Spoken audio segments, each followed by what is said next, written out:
Hello, everyone, and welcome to the MTL Sports Podcast. We are your hosts, Markyll and Lawrence, and on today's episode, we will be covering some of the hot topics that came over the weekend, including one, Aaron Rodgers. Did he finally get traded? And also, we will be going over our regular season grading for two teams. Stay tuned to find out.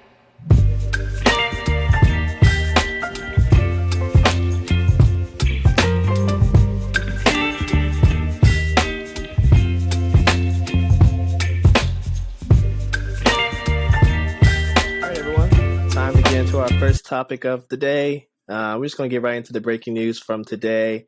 It's not really breaking because we've been waiting on this one for a while. I guess both sides were kind of trying to get what they could from each other. But, it finally happened. We got a trade for Aaron Rodgers to the Jets. I'm just going to go over the details right now.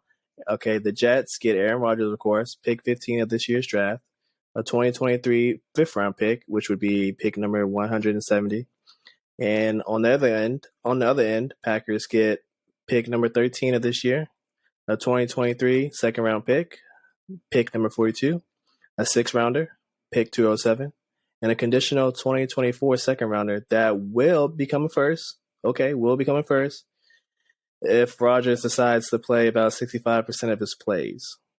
Now, I don't know if that means for this upcoming season. I'm assuming it does because it's 2024. So, that's the trade that happened literally this afternoon as I was driving home from work. Something we've been waiting on for a while. So, Lawrence, kind of break down the trade for us. And I guess if you had to give out grades, what are your grades for each team?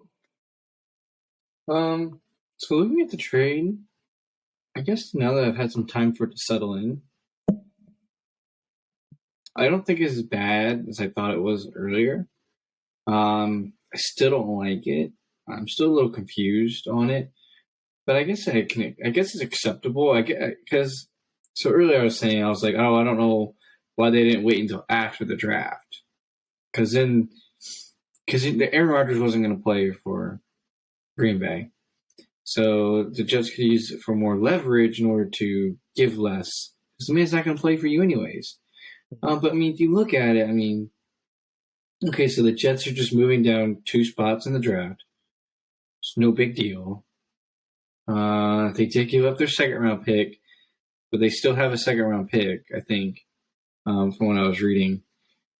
So they still have a second-round pick. It reminds me a little bit, I guess how they fleeced Carolina for Sam Darnold. So it kind of reminds me of that kind of trade in a sense. But I'm now looking at it now, I understand that 2024, it's going to be a first round pick.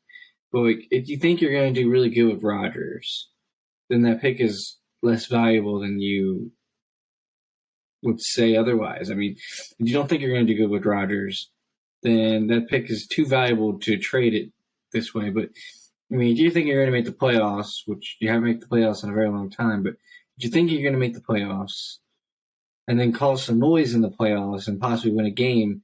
You're picking 24th and lower, so I don't see how it hurts. They put together a better O-line. Like earlier, they signed McGovern. So that's a re-sign. He used to play for the Jets. They've signed some other guys in the O-line this offseason. So they're making sure, before he even got there, they made sure Rodgers was going to get protected. They got some nice depth. If you look at the tape last year, the Jets weren't bad. They had a good defense. Their defense is going to stay the same. They have a defensive-minded coach. So it's not going to get worse on that end. It's just the offense that needed to get better. Now they have a good quarterback, and if you looked at it last year, the quarterback held them back multiple times. It's bad when Mike White is your go-to saving grace. It's the reason why he wasn't starting to begin with. But if you look at the offensive weapons on the team, you got Breece Hall, Michael Carter. So you got 2 running back tandems right there. Both scary, both can catch the ball. kind of no power backs on the team. So, Rodgers has always had a power back, something he's not going to have on this team. Then for tight end, you got Conklin. Guy's serviceable, great. He does everything you need him to for a tight end. Good at blocking. Will run a good quick route for you. Maybe he can replicate Tunyon a little bit. Then you got McCole Hartman, straight up speedster, just run a straight line really fast. Rodgers is gonna like that. Got him Alan Lazard to give him some familiarity. Back. And then you got to think about they still have Corey Davis. Corey Davis was pretty good a couple years ago. I mean, it's kind of hard to say is Corey Davis not as good, but because he didn't have a quarterback throwing him the ball. And then Garrett Wilson balled out with no quarterback at all. So when you give him Rodgers, this team should, on paper, be way better. But I just think it's like the irony of the whole thing of Rodgers just following suit of Brett Favre. Plus, if history repeats itself, Aaron Rodgers will take this team to a 10-6 season, or I guess now it'd be 10-7 season, and not make the playoffs. Yeah, I totally agree because that division's tough. You got the Jets, you got the Patriots, you got the Bills, you got the Dolphins too, right? So you have four teams in the division who have pretty decent teams, probably above average in AFC. So there's going to be some competition for those playoff spots in that division. What would you say as far as grades? If you had to give a letter grade, what would you give each side? So I just think that the 2 first-round picks are a wash. Those are a wash. Those are washed out. So that getting that second-round pick and that first next year, I'd give Green Bay an A. I mean, that's exactly what you needed because you basically got a second-round pick and a first-round pick next year for Aaron Rodgers, which is pretty good given his age. And the Jets, I technically only gave up 1 first-round pick. I did give up a second, but the first-round pick I do give up is next year, which has less value to me because I'm a little bit in not a win-now situation, but I got a team that can win now. So I'm getting what I need now. I just give it an A-. I can't give it better than the Packers grade. I got to give it a B+, an A-. It just can't be better than it physically cannot be better than the Packers grade. The Packers grade, but I mean, now that you let it simmer in a little, I think the Jets did everything they were supposed to, right? I mean, maybe you wait until after the draft. Yeah, you give up that first next year, but then you don't give up this second this year, kind of thing. Yeah, I agree. I mean, you also have to look at it on the other hand, you're probably going to give up a first or a second for Rodgers, so you did, but you're giving up a first or second, and you don't know how that talent's going to produce. You don't know what you're going to get out of the draft. You might draft a guy, but then he doesn't mount to anything.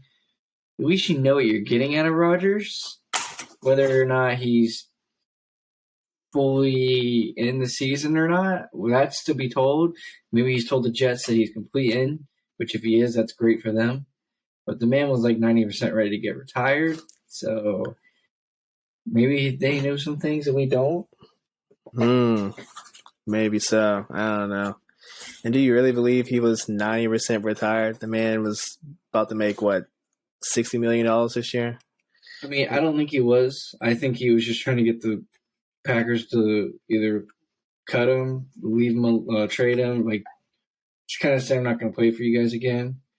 But also, man's got a Jeopardy career coming up, so he can do that kind of thing. Oh, my God. I'm sorry. He's a pretty good host of Jeopardy, man. Yeah, I don't, Jeopardy was my thing a while ago when Alex Trebek was, still around and doing his thing, but I don't know how I feel about Aaron Rodgers hosting Jeopardy. Well, I don't know. I think the lady's a little better than he is. I can't remember her name. I just know she's from Big Bang Theory. Oh, okay. Amy Farrah Fowler. But she does a great job. I like her too. But I like Nah, there's three of them that do it. There's like the guy Ken, who was like the all-time winningest Jeopardy yeah. player. See, Ken is cool, but the Amy woman, I don't know her too well, so I can't speak on her. But anyways, let's get back into Aaron Rodgers. So we got an A for the Packers, A minus for the Jets. That's not bad. Yeah. I think for me, I'm agree with you with the Packers. I think it's an A. I feel like it's everything that you basically got like what you could for Aaron Rodgers. Like you basically so you pick swap basically for this year. You get a second this year, which is good because you still need the team built a little bit. You still got some holes you need to fill because you kind of retooled last year and you're still kind of retooling again this year. But this time you're just doing it around Jordan Love. So that's good. You got a 6th-round pick, which, I mean, and it's a 6th-round pick. It's a hit or miss, you know. You're just trying to find a diamond in the rough when it comes to that. But like you said, like you basically get like a late first-rounder because, I mean, Aaron Rodgers is going to play 65% of the snaps. Unless some, knock on wood, some bad injury happens and he has to, you know, sit out the majority of the season. But there's a pretty good chance he plays for the good chunk of the season. So that second is going to turn into a late first because, I mean, I imagine even with a tough division, you know, like you said, the Jets have a really good defense. The offense has weapons, but it was the quarterback that was holding them back. I mean, he had Mike White. You know, he's a gunslinger, but as far as decision making and, you know, making consistent, timely throws, it's not really his thing. And who's the other kid was what? Zach Wilson. Zach Wilson was just, I don't even want to talk about him, but so yeah, I mean, quarterback was holding them back. So as far as the Jets, I'm gonna go a little bit lower than you. I'm gonna go B plus. I feel like it's a win-win for both sides, but I feel like you're basically renting Rodgers for like a year because, I mean, I know he has 2 years on his deal, but he's pretty much only committed, even if he were to play for the Packers this season, he was only being committed for like one more year. So I'm assuming that's what I'm going to go off of is I'm going to assume that he's going to play one more year. Unless they throw more money at him, then yeah, he's probably going to play another year or two. But my assumption now is he's going to play one more year. So it's going to be basically a rental. And, you know, that basically means like you have to go all in. You know, they've basically done everything they can to please him with, you know, signing Lazard, strengthening the O-line. Who knows? They might go in the draft and get another wideout. They might, you know, who knows what they'll do in the draft to kind of appease Rodgers and whatever issues that he might have with the offense. But overall, I think it's a win-win. You can kind of equate it to like the Pacers and the Kings trade from last season. It worked out for both sides. You can't really, you know, at the moment pick a winner, but we'll see how it goes next season. I think in terms of drafts, I think the Jets are going to go back in the defensive side. I think there's certain things that they can pick up on and improve with. Those kind of things being like, I think they could use a little bit better of a safety, maybe a little bit more in the linebacking core. I think offensively they're set. I mean, like if the worst receiver in theory on your wide receiving core is Alan Lazard or Corey Davis, I mean you're chilling, you're fine. Yeah, and their running backs are great. Breece Hall, he was doing great before he got hurt. I just think they're going to go defense. I mean, that's just my thoughts. They're going to go somewhere on the defensive end because Sauce Gardner is going to need some other guys out there helping him out. But, I mean, Sauce Gardner went from wearing the cheese head to bringing in the second best cheese head ever. Maybe. I don't know. Maybe. Yeah, it'll be interesting to see. As far as records now, I mean, obviously they're going to have a winning record, but do you see them, and this is still early, but do you see them winning the division. Is that possible?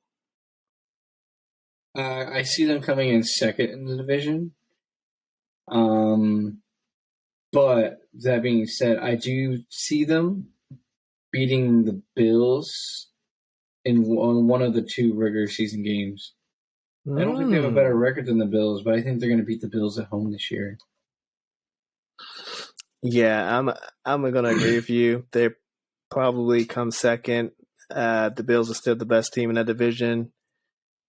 I just don't trust the Patriots. I mean, they got Bill O'Brien as the offensive coordinator, so we'll see what kind of magic he can work with Mac. But I don't trust the Patriots. And the Dolphins, I mean, with Tua's health, things are in like limbo, I should say. So I don't know. It's tough.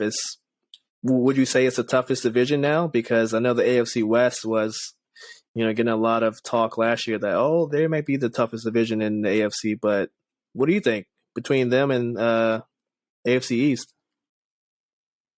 In the AFC, the toughest division, I'm still going to probably go West. I think the AFC West is probably the best division. I think with all those teams over there, Denver, Raiders, Chiefs, San Diego, I think they're better. Yeah. I mean, okay, do you look at the Dolphins roster? Yeah, they have great core pieces, but the problem is your mainstay at quarterback is Tua, who's constantly hurt. And then his backup is Mike White. So let's be realistic here. That's not a recipe for success. Skylar Thompson didn't look great last year, but he's also a rookie. He looks serviceable. For a rookie, he looks serviceable. Well, I mean, he got beat up by the Jets, so he had his moments as a rookie, though. You got to give him that. So I mean, okay, they all do. But the problem is, there's hard to have faith in the Dolphins. And the Patriots, they're going to have a good defense, but, I mean, once they figure out something offensively, which they don't really have weapons to be creative. They got Juju. He can dance, right? He can dance in the middle of the field. And get knocked out the same game. Yeah. We'll see if he dances on certain teams. I mean, let's see if he dances and plays the next game. Belichick might sit him. Yeah, can't be doing them antics around Daddy Belichick.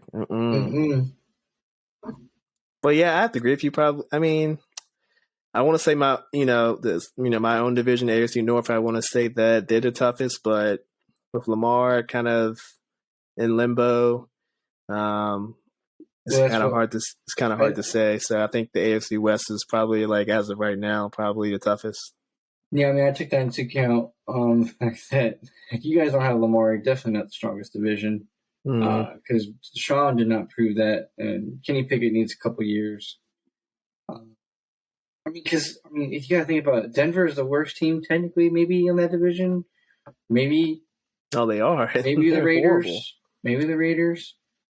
But like, it doesn't matter. Russell Wilson, maybe it was a bad year. At the end of the year, once they fired the coach, Russell Wilson started playing amazing. So let's just think about it. Just take a step. Still Russell Wilson. He still had a great career in Seattle. And then the Raiders, I mean, Jimmy G, he doesn't lose. Now, he doesn't win the big games, but he doesn't really lose very often. So, yeah, Jimmy G he's above average. He's probably a top 15-ish, top 12-ish. So he'll get the job done. But yes, it's tough for whoever plays in that division. It's very, very tough. I'll tell you that. All right, folks, coming up next, we will go into our series of NBA regular season grading. On today's episode, we have the Bulls and the Thunder, two teams who were recently eliminated in the NBA play-in tournament. We will get into all that coming up next. Welcome back. We are going to dive into our NBA regular season grading coming up shortly. On today's episode, we are going to dive into the Chicago Bulls and the Oklahoma City Thunder. Let's start with the Eastern Conference. Let's go with the Bulls.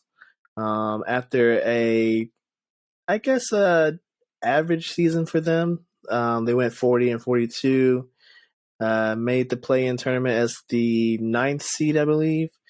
They won their first game against the Raptors, and then they ended up losing to Miami in the second play-in game, which means they fell out of the playoffs officially, and I guess they're considered a lottery team at this point.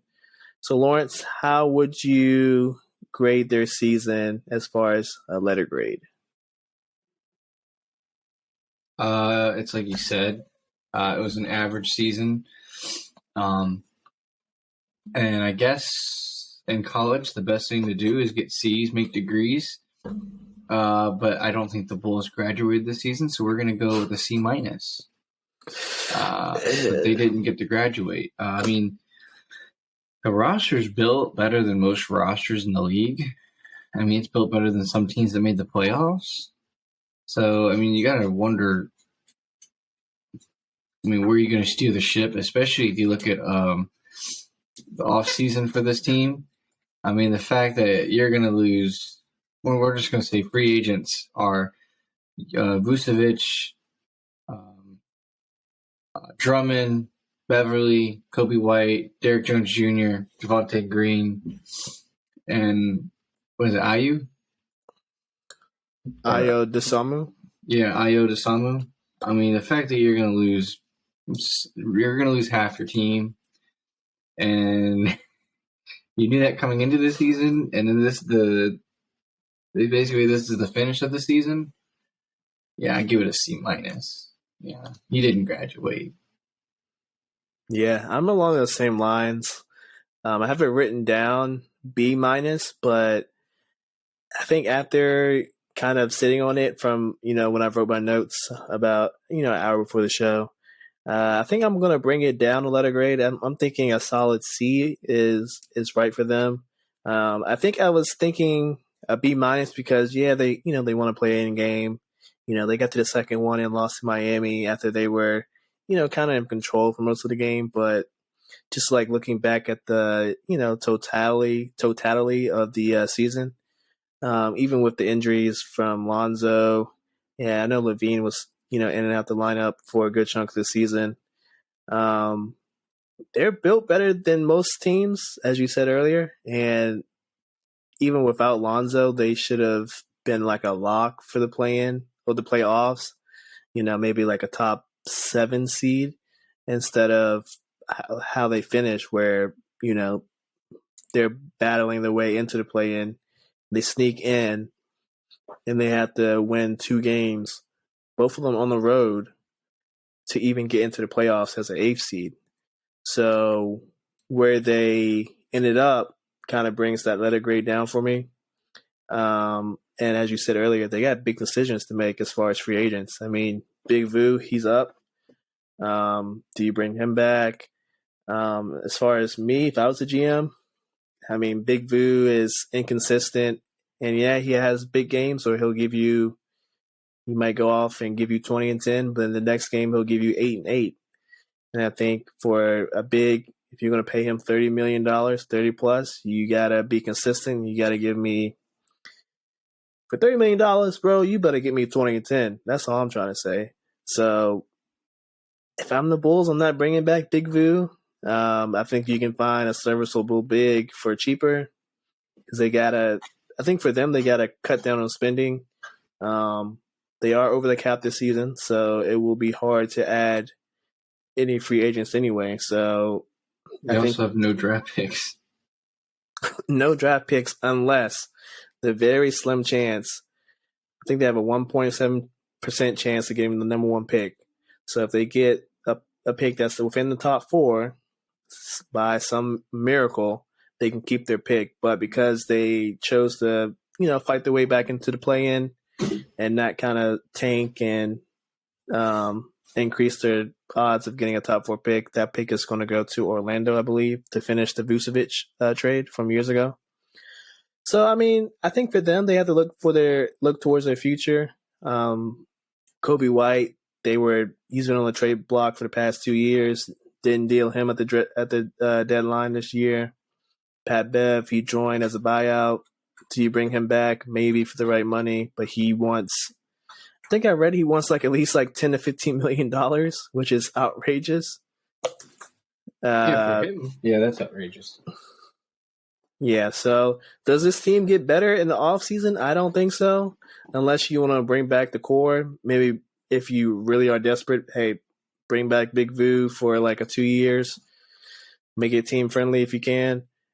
But I'll pass it off to you after, if you look at DeMar, he's a free agent in next offseason.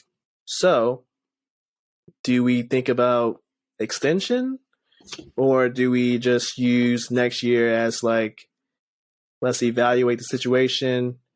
Let's not commit to DeMar for any more years if we're kind of trending in the wrong direction. So my take on this is looking at their stats. So points per game, they struggle. Yet their field goal percentage is third in the league. They rank third in the league in field goal percentage, but they can't score any points. We'll go down here to the turnovers. They're seventh in the league in turnovers, so they don't turn the ball over. So what's the problem with the team? They can't rebound. They're 21st and 28th in rebounds, and they rank 30th in field goal, 3-point field goals. Now, they're 16th in field goal percentage for three-pointers, but they just don't take any. So moving forward, I think if you're the Bulls, you have to think about, how do I want to build a team? What's my identity of my team? And how can I do enough things middle ground so that I can excel at what I do best? And I think maybe let Vucevic walk. Mance is not getting enough rebounds. I don't know how you can have Drummond on your team and not get rebounds. Man was a rebounding machine at one point in his life. But maybe you don't play him enough. His minutes aren't great. So yeah, he's a backup. So you can question that. Maybe you throw him in there a little more just to get rebounds, because obviously you can't get rebounds. But then if you throw him in there, you have the liability of not being able to shoot threes. I think that's what causes the team to struggle a little bit, because you got Zach LaVine, he loves to drive the paint. You got DeMar DeRozan, he loves to all he does is drive the paint and shoot mid ranges. Yeah. There's no one on this team that scares you in terms of 3-point shooting. Maybe outside of Lonzo, but Lonzo's not there. And you gotta account for that. You gotta understand that there's gonna be, even when he's healthy, there's gonna be games he doesn't play. Maybe you need yourself a Seth Curry, someone who come off the bench and just shoot threes for you, or maybe you need a Royce O'Neal, and try to figure out a new point guard, because maybe Caruso's not it. To be fair, Caruso's actually having a good year. Yeah. So I would say leave Caruso, because even if Lonzo comes back, Caruso can still guard the best point guard on the team, and Lonzo can guard the shooting guard at that point. So maybe keep Caruso. But I just think that they need more threes. They need a scarier perimeter game. I think they just need a big that stretches the ball a little bit more too. So our bigs aren't rebounding, but our bigs also aren't shooting threes. So what are they doing? To be fair, Big Vu does shoot threes, but it's not enough to. I don't know how many shoots per game, but if he's at the 3-point line off of a pick and roll and he fades to the 3-point line at the top of the key, you're probably not going to close that hard. So it's not. You're right. It's not like a threat. Mm-mm. I let a guy make 1 or 2 threes on me a game in a single game. How many is he going to take? He's going to take 4, maybe max. If he makes 1, I'm okay with that. It's only 3 points. Mm. So now it's when a big that I don't close out on, he'll shoot up to 6 and he'll make 3. Now that's 9 points. There's levels to it, and those 9 points can be a lot more catastrophic in terms of how it makes the flow of the game go after that. So, yeah, I think the problem with the team is the fact that you can't rebound, man. If you can't rebound, what's the point? And, I mean, that's the whole downfall is the fact that they got guys who do the same thing. It's like the Trailblazers. You got 2 guys who do the same thing. Well, Trailblazers decided to get rid of one. Maybe you're just going to have to cut one. Maybe go younger with Zach LaVine, or get rid of Zach LaVine and you go with more veteran present and build younger guys around him. And then you're going to look at that and you're going to go, okay, well, how can I build younger guys around them? Because no draft picks. No draft picks. Yeah, and I think for the Bulls, I think this big 3, I feel like you can kind of just, call it as it is, right? It was a failed experiment. You put a lot of money into 3 guys. It's been a couple seasons, and whether or not, a lot of their failure has to do with injury. But when all 3 of them plus Lonzo have been on the court, they've looked well, but have they looked good enough to be top of the East? I think you can't say that. So I think it's time for this experiment to end. I think you got to let Big Vu go. He's going to command big money. He's still probably in the back half of his prime, so he's probably still got one more big contract left. So maybe you bring back Drummond on a team-friendly deal, try to get younger, and go from there. Hope Lonzo comes back, and hope you can do the same thing next year, basically, because your future's not looking too bright with no draft picks. And you don't have money, so it's hard to get better when you have those 2 challenges facing you. So I don't know. We'll see how that goes next season. But moving on, let's talk about the Oklahoma City Thunder. I guess for a lot of people, including myself, they were a big surprise. I didn't expect the leap to happen so soon. As far as them winning a lot of games, I thought it's going to be another year where, hey, let's tank for Wemby, and let's get Wemby, let's get Chet, and hope for the future. But they really surprised a lot of people this year. SGA, candidate for most improved player, really balled out this year. Averaged over 30 a game, led them to a 40-42 record. Same with the Bulls. They got into the play-in, won their first game, and lost the second game. But still impressed a lot of people. They're, in my eyes, they're ahead of schedule. So, Lawrence, what would you give the Thunder as far as letter grade for this season? Probably an A-. You made the play-in game and no one even predicted you were going to have a chance at the playoffs. I did. But you also got to look at the fact that, they lost their early draft pick before the season started. So yeah, Chet. So something they had, Chet. Something they had, put money into, a gamble they had gone for. It didn't pay off, and it didn't pay off early. So for what they did, I think that's pretty good. I think they did a great job. I don't know much more you can ask for a young team like this. Yeah, maybe go a little further, but if they go a little further, what can they really accomplish? So I think you're accepting, and you're okay with settling with what you were given from the team. It was perfectly fine to your diehard fan. I guess if we're going to talk about things moving forward they can improve on. In terms of free agents, they don't really have anyone greatly important leaving. So that's a plus. Something they really need is a stronger paint rebounding. They need a Steven Adams again. They just need a guy that can go down there in that paint and fight for rebounds. They got a bunch of tall enough guys who can fight for rebounds and get enough of them, but I don't think they get enough chances with the ball in certain games. I think they do well against smaller teams than they do your average and tall teams, obviously not the tall teams, but your average teams, they only do great against the smaller teams. Yeah. So if you go small against them, good luck because they're young and fast. But I think they just need some stronger paint presence. Someone in that paint to go get you just tough rebounds. And I also wrote in here they need a veteran, some kind of veteran leadership. And there's some guys you can bring in this team probably with cheap money, like Cody Zeller. I mean, he's nothing great, but he'll go out there and get you 10 rebounds a game. Oh, Lord. They need some fucking 10 rebounds a game. That's what they need, 10 rebounds. I need someone to go get me 10 rebounds. On their current roster, they don't have anyone out there that can just go out and get 10 rebounds. And that's kind of sad. Damn sure Cody Zeller isn't.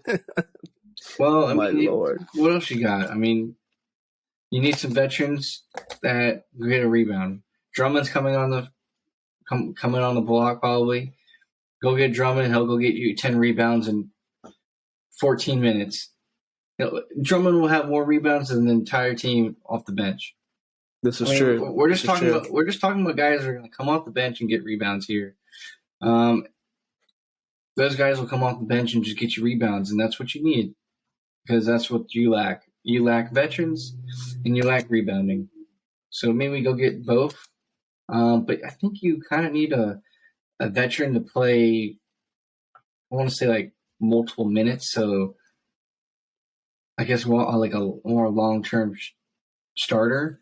I mean, I don't know if he's available, but someone that came to my mind is kind of doing the same thing he did with Chris Paul, but with someone, less big of a name. So like a Mike Conley. Like Mike Conley can go out there and just tell these guys what to do. He ain't got to do much. Giddy, Dort, Shea, they're going to get you all your points. Williams going to get you all your points. I think you just need a guy just to talk them through tough situations besides the coach. Yeah. Someone who's been there, done that. Yeah. They definitely need veterans in that locker room for sure. They're all very young, trying to prove, but they need someone who can hold them down, keep them accountable, kind of teach them the ways, show them the ropes around the NBA. As far as myself, I'm kind of leaning B+. I think they definitely overachieved, but I think for me, I wanted them to tank because honestly, I think even heading into next season, if Chet comes back healthy and if they, they're in the lottery, so they have a chance, but if they still get a good pick, I still think they're like at least 2 seasons away.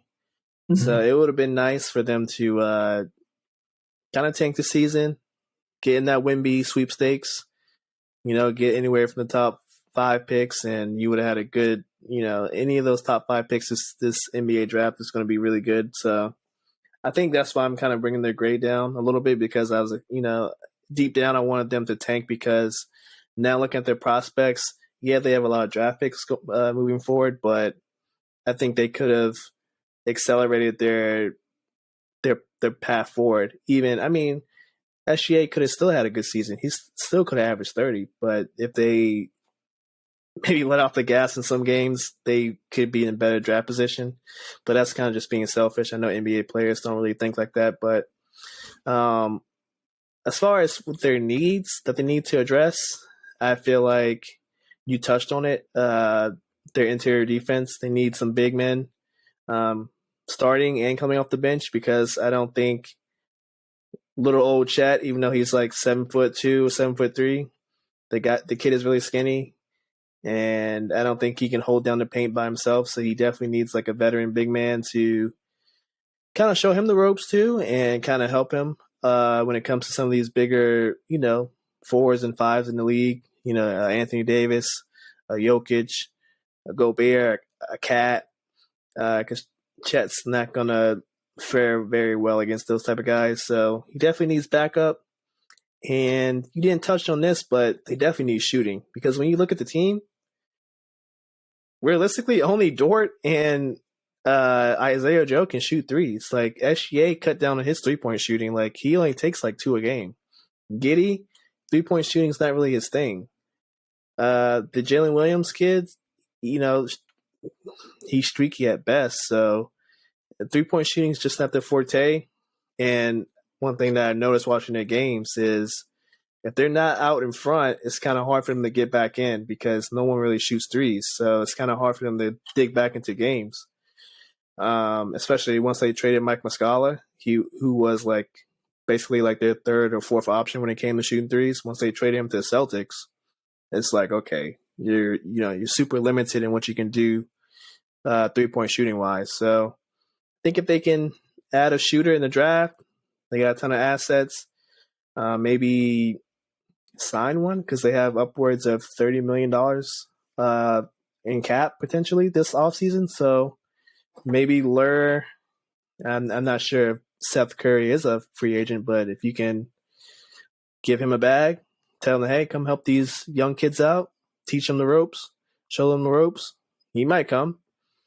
Who knows? Get a veteran who can shoot threes and play defense.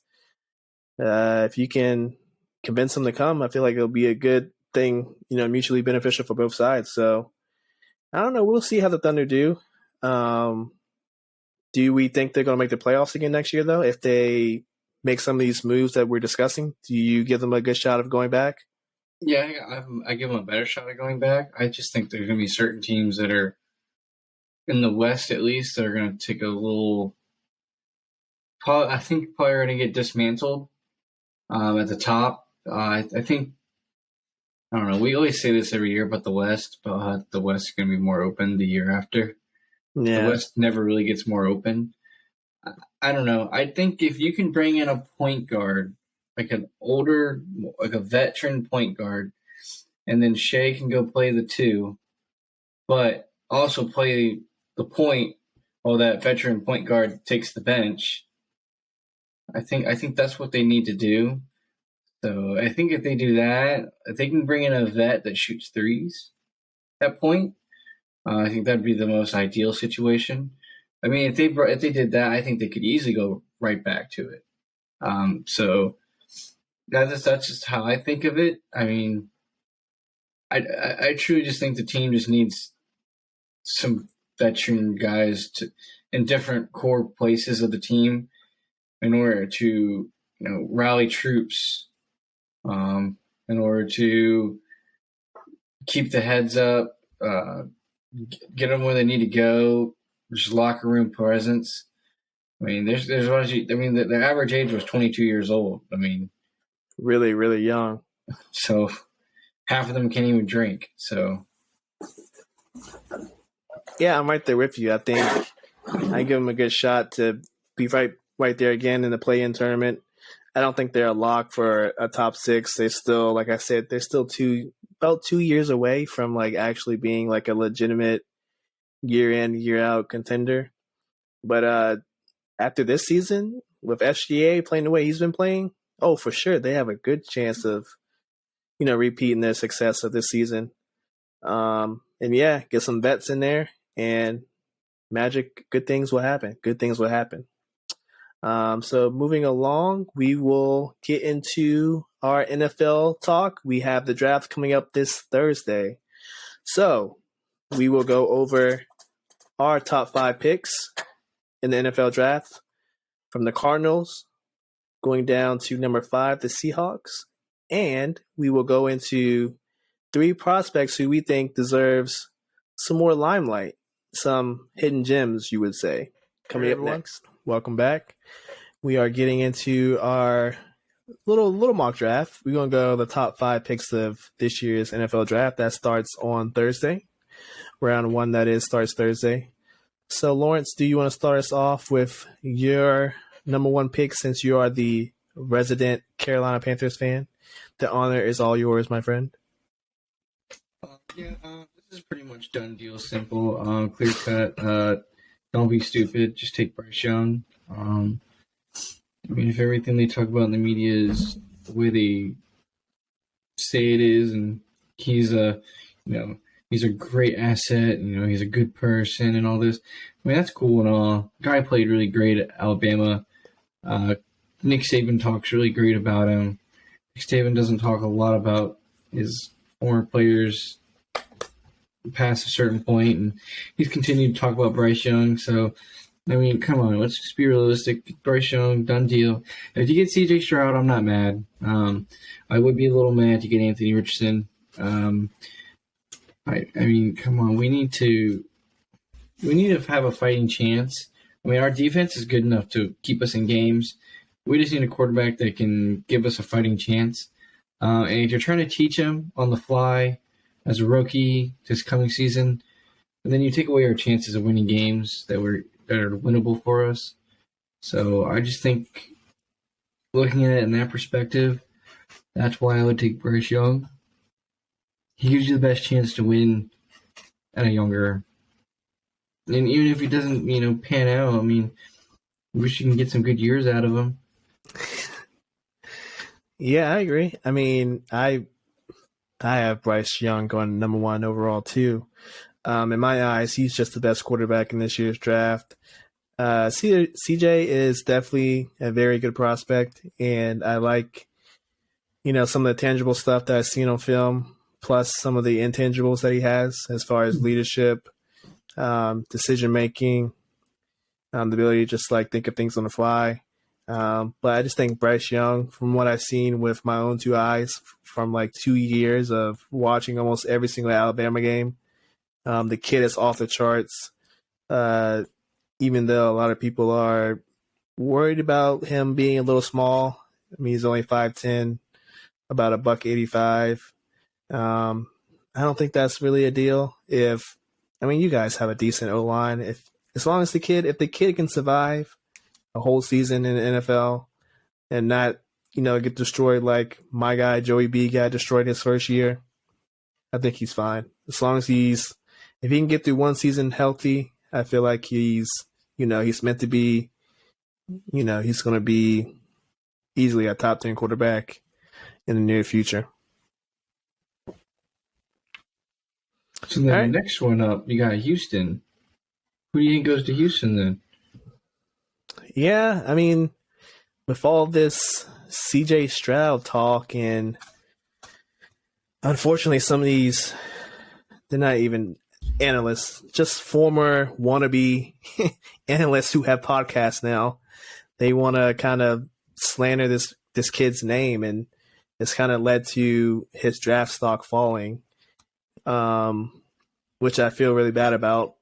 But I mean, before even all this, draft stock of CJ sliding, there was rumors were starting to build about Houston taking a defensive guy.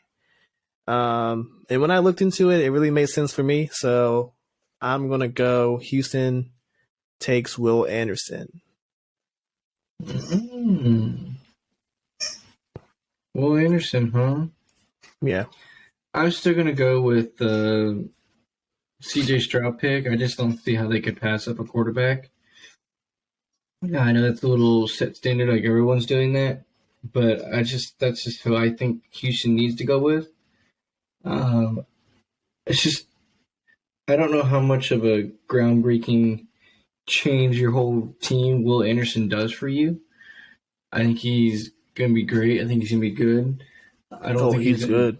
I don't think he's going to be like, what Houston had at one point in their, I guess, franchise like J.J. Watt. I don't think he's going to be anything quite like J.J. So, and J.J. can, change your entire team around. It's something you can change your whole team around. I think you got to go C.J. for the fact that there's a chance you can change your whole team around him. I mean, you can't think that you're going to go again into the season with Davis Mills. I mean, what more do you need the guy to try to prove? I don't want to say I've seen enough, but I've seen enough to know that it's probably not the show for him. So I would just go with whatever gives me the best chance to win. And I mean, I want to win. But just looking at Houston objectively, even with CJ, I think they're still going to lose a lot of games. So, in my eyes, fight in the game. You do. He will give you, a puncher's chance in probably all your games next season. But if you're going to be bad, might as well be bad and join the Caleb Williams sweepstakes next season, which I'm pretty much having Houston right back as a top 1, top 2 pick next year. So that's giving me reason to just, hey, go defense. Will Anderson, like you said, he might not be J.J. Watt, but if he can give you like double-digit sacks, hey, that's all you can ask for a top 2 pick, and hope the kid stays healthy and can give you production down the line. But with their new head coach who loves defense, I feel like he's probably going to try and, reimagine defense his way, But moving along, let's go with number 3, the Cardinals. Who do you have the Cardinals selecting? So then that's when Will Anderson gets picked. I think they go Will Anderson just because he's the best one on the board.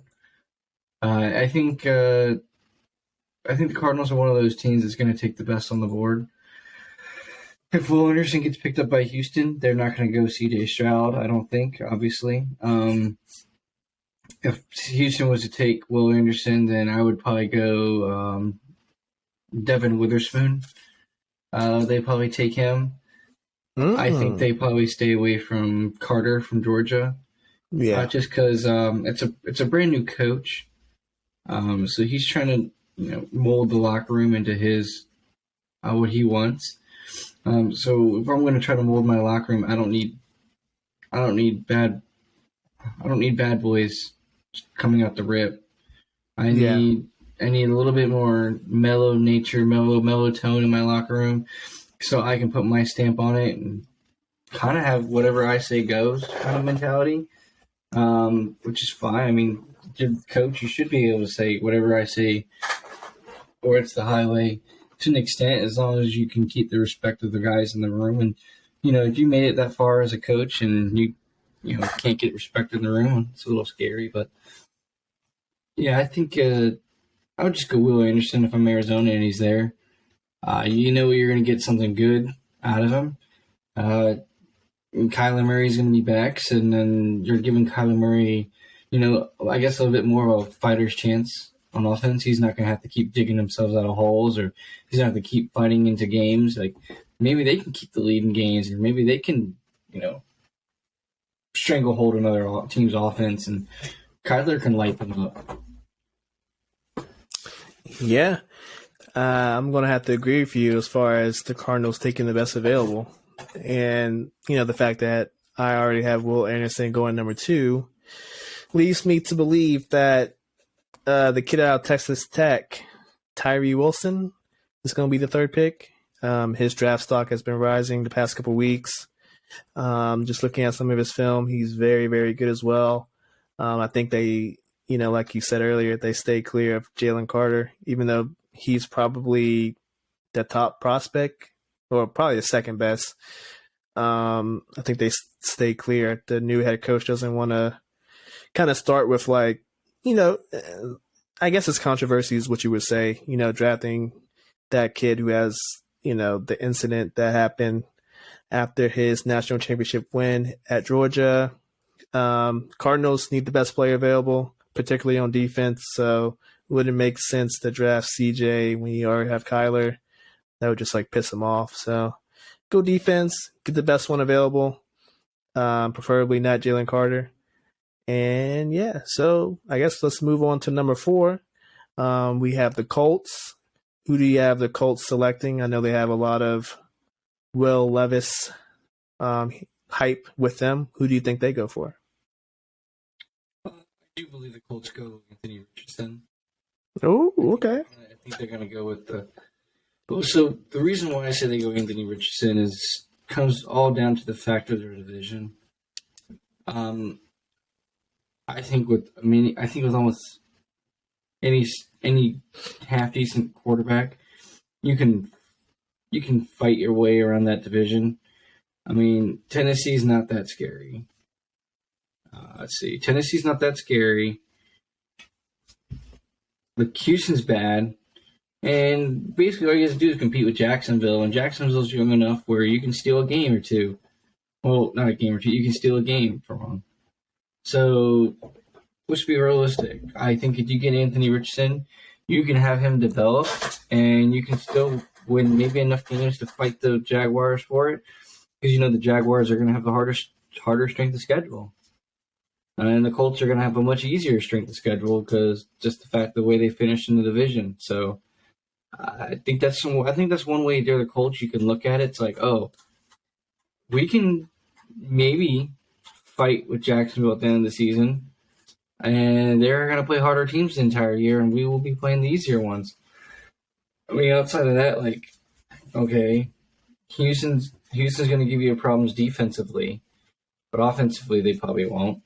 And then we don't even know Tennessee's going to keep Derrick Henry. They even try to trade him sometimes. He was on the market. Is he on the market? We don't know. So could be. I just think that division is very up in the air. Probably Jacksonville's division to lose, but Anthony Richardson, you can let him develop, and you can almost probably get a puncher's chance at it, like you said earlier. Yeah, and I would have gone Richardson had I, had my draft similar to yours, but seeing that CJ has slid to number 4 for the Colts, I feel like it would be foolish for them to, pass up on him. So I have CJ going to the Colts at number 4. I guess it's the best case scenario for the Colts because you hope for Richardson and you get CJ. It just sucks that the kid's draft stock is kind of slid from being like a 50-50 shot of being the first pick to, at my projections, having him as 4. But the Colts, like you said, it has a puncher's chance in the division. If they get CJ, he can start day 1 and he can come in and you will be in a lot of games because, like you said, you have the weaker of the schedules in that division. And it's basically Jacksonville is, I guess, the powerhouse to beat. So you just got to hope you can steal one game from them and then slip into that wild card because, I mean, I don't have them winning the division, but if you can beat the team you're supposed to beat, steal a game from Jacksonville, slip into that wild card spot, hey, that would be a successful season in my eyes. And then he's only going to get better from there. So same like Bryce Young, if he can just stay healthy, make it through a full season, and you see nothing but good things and things that can, be, improved upon, I think he has a bright future and easily a top 10-ish quarterback in the near future. Because the kid has all the weapons. He just needs, talent around him. So Colts go CJ Stroud at 4. And moving along to wrap up at number 5, who do we have the Seahawks who get the pick from the Broncos? Who do we have the Seahawks selecting? Davon Witherspoon. We're going to go with that one at Illinois. It came down between him and Christian Gonzalez. Okay. I went Witherspoon just because he's more physical. I just know that that kind of defense that Pete Carroll runs there, he likes more physical corners, more physical guys. I mean, he literally had the Legion of Boom at one point. So I'm going to go Witherspoon. And it kind of comes down to the fact that, okay, so they have Jamal Adams, okay, safety from strong safety, locked. Free safety, Very you could good. probably improve on. But on one side of the field, you got the young guy. Oh man, I forgot his name last time. I'm going to forget his name this time too. Woolen. He's great. He's doing a great job. Okay. So if I can get 2 guys to do a great job, then I'm doing wonderful. Because you got to think about it. You look around that conference. Well, look around that division. I mean, you got Christian McCaffrey, Deebo Samuel, and Brandon Ayuk on one side. So you got to think to yourself, that's deadly. I need 2 corners at least to just match up with that. Then you also got Lockett and DK Metcalf. So I kind of need a really physical guy to go against DK. and I need someone to compete with Lockett. Well, Lowell can compete with Lockett, and you got Witherspoon to compete with DK. It's one of the reasons why I didn't go Christian Gonzalez, just because if Christian's going to have to compete with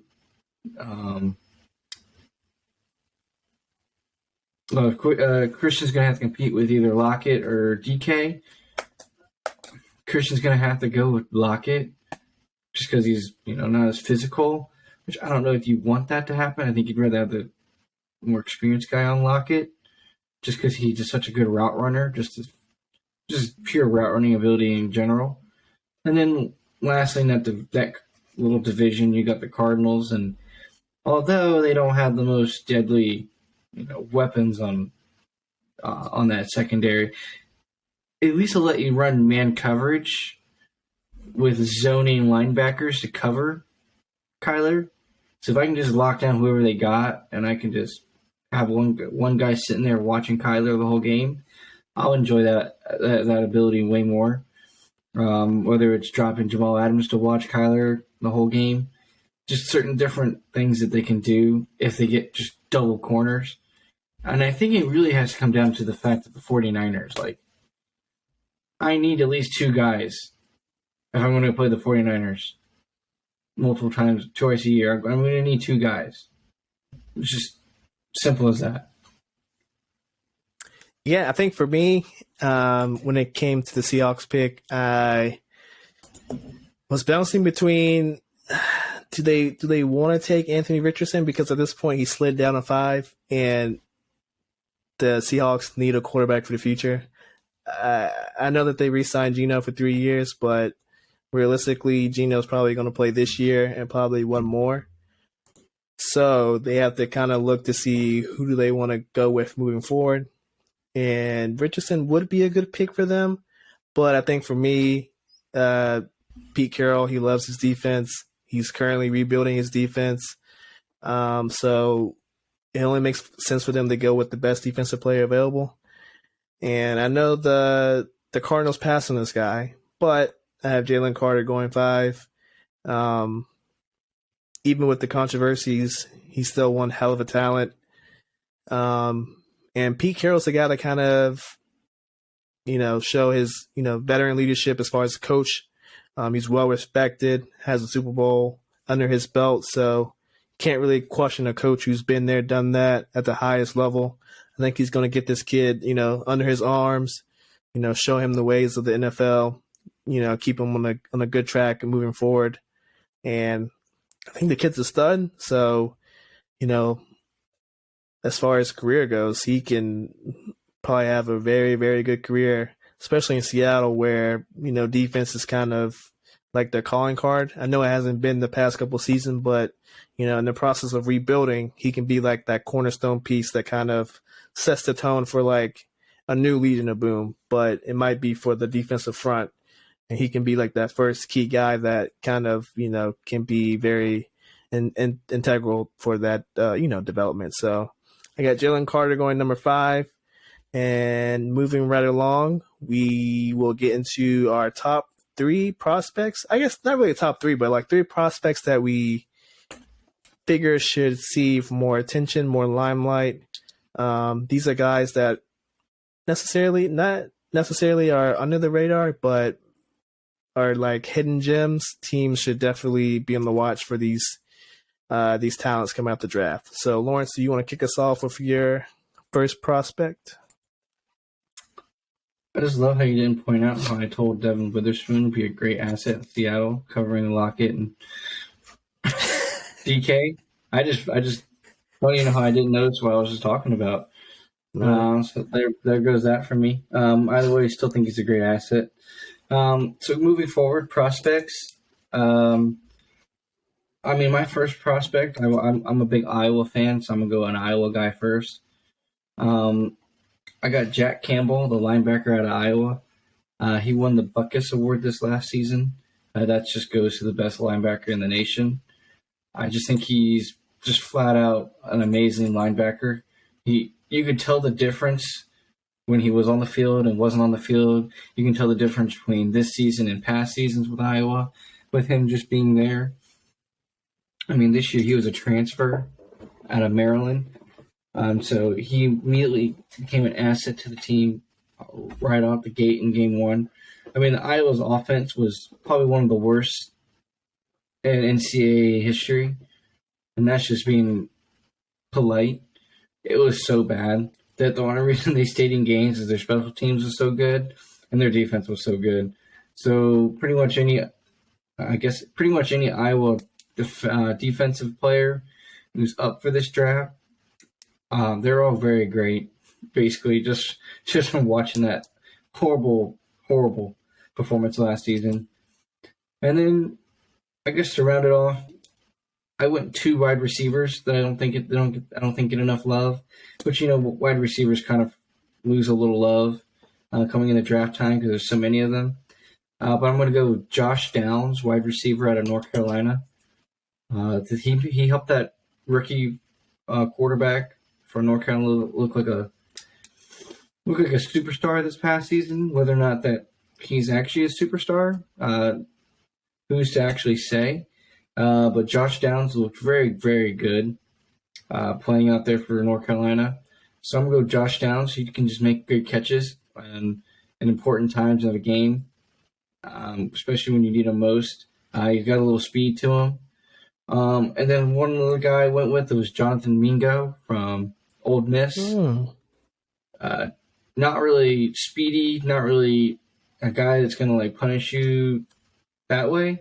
It's just that physically he'll punish you. He's got enough track speed in order to get away from you. But he's going to go against some of the best corners in the league, so he probably won't have that same ability to get separation in a straight line. But I think it's just strictly the fact that he can bulldoze a guy.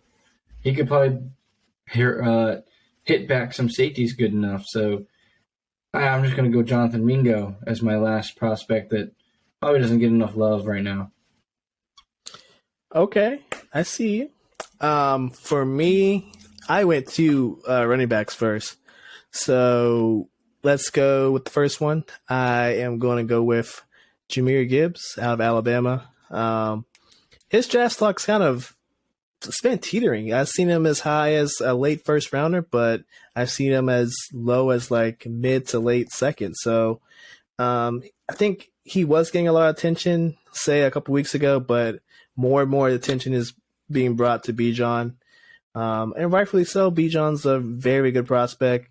If the NFL valued running backs like it did 10, 20 years ago, he would probably be a top 5 pick. Let's just say how it is. But Gibbs is very, very good in an offense that was featured around Bryce Young. He can run. He can run through contact. He can catch passes very well, which is, I feel like, his underrated skill set is catching passes up the backfield. He's a speedster. He can really do it all as far as a running back. And I think for a team that if you're in that second round and you're in the need of a running back, I think he should be the first one in the second round off the board. How far down or how far up in the second round he goes, I can't, say for certain, but he's definitely a prospect that, I have my eyes on. And then secondly, this kid, you've definitely seen him in the national championship game, but Kendre Miller out of TCU, another running back, very good as well as far as, a speedster, catching passes up the backfield, breaking long runs, plays with a lot of intensity. The kid, for a TCU team that, let's face it, didn't have in the national, media's perspective and just regular college football fans, we didn't see TCU coming. We didn't see them being in the national championship game. So for him to, kind of carry the load for his team and be a major contributing piece is very, very, very good for him. So don't know where he's going to fall, but if you're a team who's looking for your RB2, your third down back, why not take a shot on the kid? I feel like he could be a very, very good asset. And for me, my third prospect, he's a quarterback, and he's been mentioned somewhat in the names of the Will Levises, the Richardsons, and that kind of group. And it's Hendon Hooker out of Tennessee. who was, let's just say it, he was the Heisman candidate before his ACL injury. He was playing very, very well. Had Tennessee as the number one team in the country for a good chunk of the college football season last year.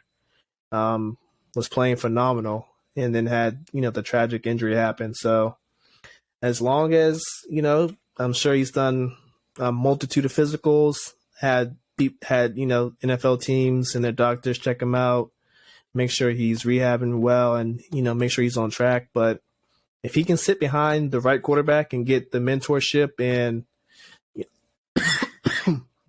excuse me, but can learn from the right guy, I think he'll be very, very good, because he definitely showed it in his 1 year at Tennessee.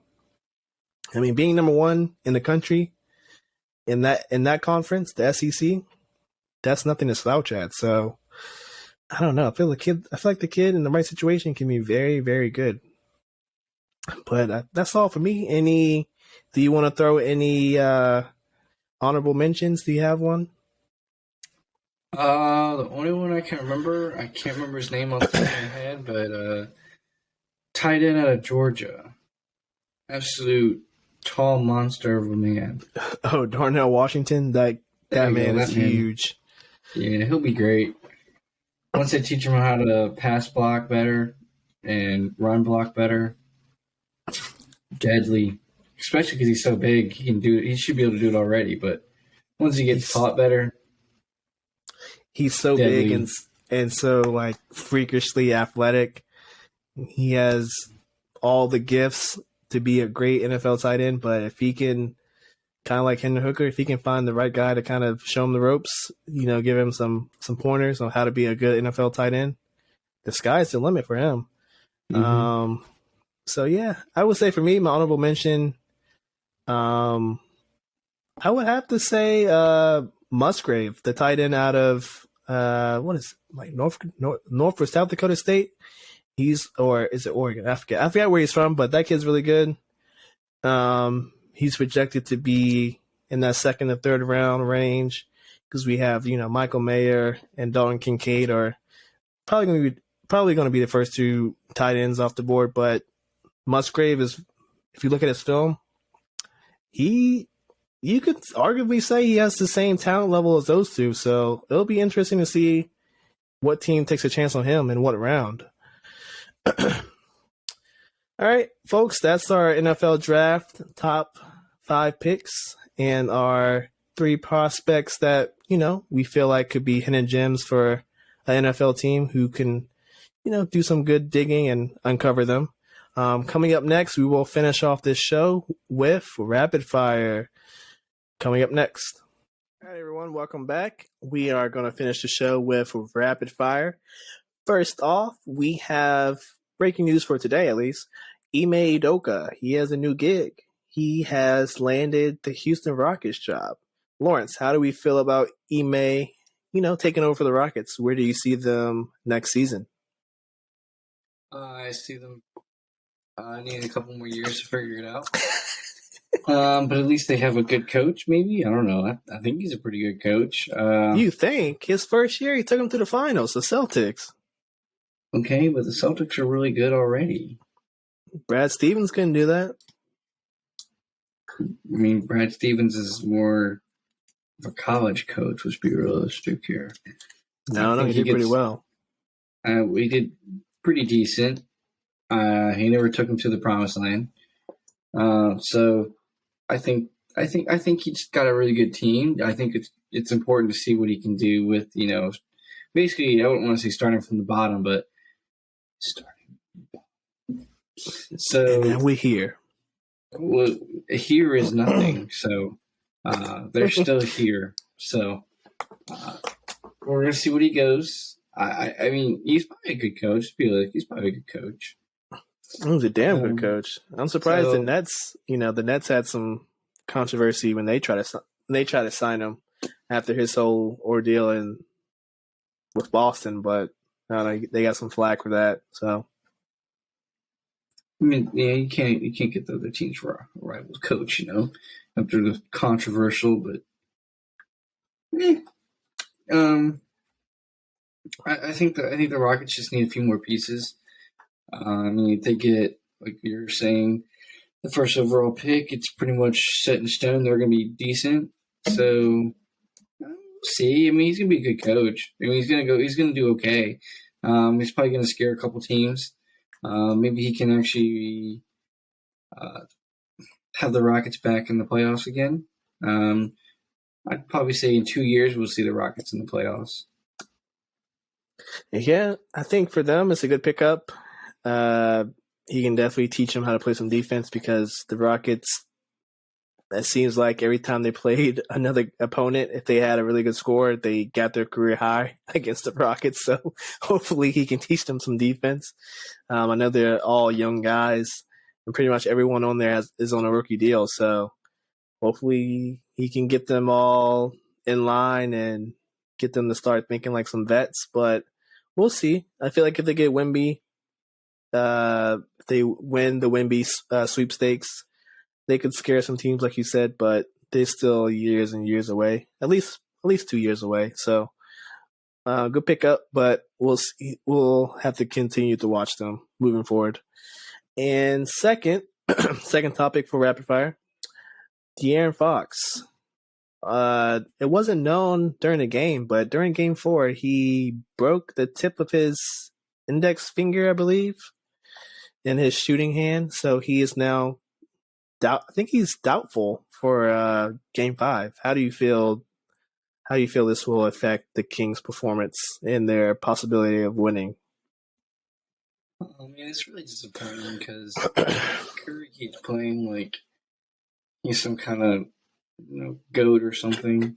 Obviously, he low-key kind of is in his own right for certain aspects of the game, but he's just playing like he's better than everyone else. Like the dumb things he was doing the last game to try to blow it. He very well should have blown that game and have to live with the consequences of it. Letting the game go back to, Sacramento twice at that point. So I think he's lucky. I think he's even more lucky the fact that it just feels like the Warriors has like a horseshoe just lodged up there. Like, man, you can't get it out either because oh man, even when they look down, you can't even say they're out of it because they just get lucky in the fact that Fox is not going to be able to play Game 5 at home, which is pretty monumental because was it Davion Mitchell who's going to have to play more minutes? And he's pretty much only good for playing super good defense on Curry. So now they're going to have scores come from basically Malik Monk is going to have another Game 1. But even if Malik Monk has another Game 1, I mean, they're doing a good job at making Sabonis' life hell down there in the paint. So, oh yeah, it's like, dude, where are they gonna get the points from? Because they're not gonna let Sabonis do it. They've proven that already. They're like, yeah, you're gonna beat us without Sabonis. Like, we're just gonna take Sabonis out of this. You figure it out. Yeah, Sabonis has not been very effective for a good chunk of this series. My gut is telling me he's gonna try to play. I feel like this is a pivotal Game 5. If the Warriors still won, I feel like Game 6, they're going to wrap it up. The Warriors are pretty much damn near unbeatable at home. On the road, they've been suspect all season, but without Fox as their main go-to guy, the engine that drives the car, it's going to be very tough. And like you said, that scoring has to come from somewhere. So guys like Kevin Huerter, Malik Monk, maybe he starts in place of Fox if he can't go. But yeah, it's a huge blow to the team. I want this series to go 7, but I don't foresee that happening if Fox can't go and Golden State ends up stealing this game at Sacramento. I just don't see it going back to Sacramento for Game 7. What about you? How do you feel about that? Yeah, and then they're not going to beat the Warriors on the road. I think it's kind of proven that already. In Game 3, it wasn't even close the whole time. Game 4, it was a good game. And in all honesty, I think the Kings low-key should have won that game. Yeah. Curry tried to give it to him. But, Harrison Barnes still playing imposter for the Warriors. Just playing. Yeah. He tried. So it's really painful, but I really wanted to see the Kings beat the Warriors. Just like we're seeing an upset. A lot of people. And just like we're seeing an upset maybe brew in the East right now as we're recording this. So I want another upset over there in the West, even though it shouldn't be an upset because they're the 3 seed, but it's the Warriors, so it is an upset. So I was really, really, really hoping for it. I'm just not really seeing it, especially if Fox is not going to be 100%. It's just hard to ask for the rest of that team to step up so much. I agree. And Game 4 is basically Steph Curry handing the Kings the game between his boneheaded, shooting so early in the shot clock on that last possession before Sacramento had the ball for the final shot, and calling a timeout when Golden State obviously didn't have any more timeouts, which was a technical plus. Kings got the ball from the Warriors, so they lost possession. There's a lot of boneheaded plays made in that last minute or so. So it's definitely, going to be tough for the Kings to try to figure out how they're going to, game plan this Game 5, because it's very much do or die for them. That is all for Rapid Fire today. Lawrence, I know we ended last episode with, I think you had the Florida Panthers. You dropped a gem. I think it was the Florida Panthers winning, right? Or something like that? It was Boston Bruins 60-minute money line versus the Florida Panthers. Boston came out on top 4-2. I'm 2-0 currently. So anyone listening to me, good stuff. You're doing well. You're doing well. Yeah. That video did come out before the game. It came out at 5. So if you were one of the early listeners, you got the inside scoop from Lawrence. A gem was dropped in time. Looking at futures right now, I'm not seeing anything right now at the current moment that I'm liking a whole lot. If I had to go out on a limb and try to back myself on one of these, I might go again down this little nugget of a route. I'd probably take the Denver Nuggets. Currently, right now, the spread sits at 8.5. I'd probably hammer it at home. They arguably should have won that game after coming back, but they didn't. Outside of that last game, they have, I think the first game was 22 points. The second game was 9 points, and the third game was 9 points. So an 8.5 spread is sitting there right at that 9-point line. They're going to be back at home, and the Nuggets are going to want to get out of this series, and they just want to go back home. Oh, they're going to stay at home. They just want to get on to the next series and go home. So I kind of see them just slamming the door shut in their face and having it end right there. Plus, the Nuggets really can't afford to be playing around with them anymore. So they just need to put the hammer down on them and get it out of there, because it's pretty apparent that the Suns are going to 5-game the Clippers, seeing how George and Leonard just said season's over before it was truly over. Yeah, I'm going to have to agree with you. I feel like Nuggets 8.5 at home is a very good spread to take. It's probably going to go up by tomorrow. So we're recording on Monday, so this episode is probably going to drop Tuesday morning. So when you guys hear this, hammer that spread if it's still at 8.5. It's I think it's a very good bet, and I think Nuggets will win in a convincing fashion for sure. But yeah, folks, that is all for today's episode of the MTL Sports Podcast. Thank you for watching. If you are watching on YouTube, and if you are listening on Spotify, thank you for listening. Lawrence, any last words before we, end today's show? Any shout outs? I don't have any shout outs, but I'll let you do yours with Timothy Butler and call it a night. Yeah, as we're recording, Miami Heat are up 3-1 against the little Milwaukee Deers. Jimmy Butler had 56 points in a very good win at home. We are up 3-1, so we will see how Game 5 works. But yeah, no shout-outs for me other than check us out on social media at MTL Sports Podcast on Twitter and TikTok. Make sure you like and subscribe if you're watching on YouTube. If you're on Spotify, make sure you follow our page so you can stay up to date with every episode that drops. But once again, thank you guys for tuning in. This is the MTL Sports Podcast, and it's been a wonderful episode. See you guys later. Peace.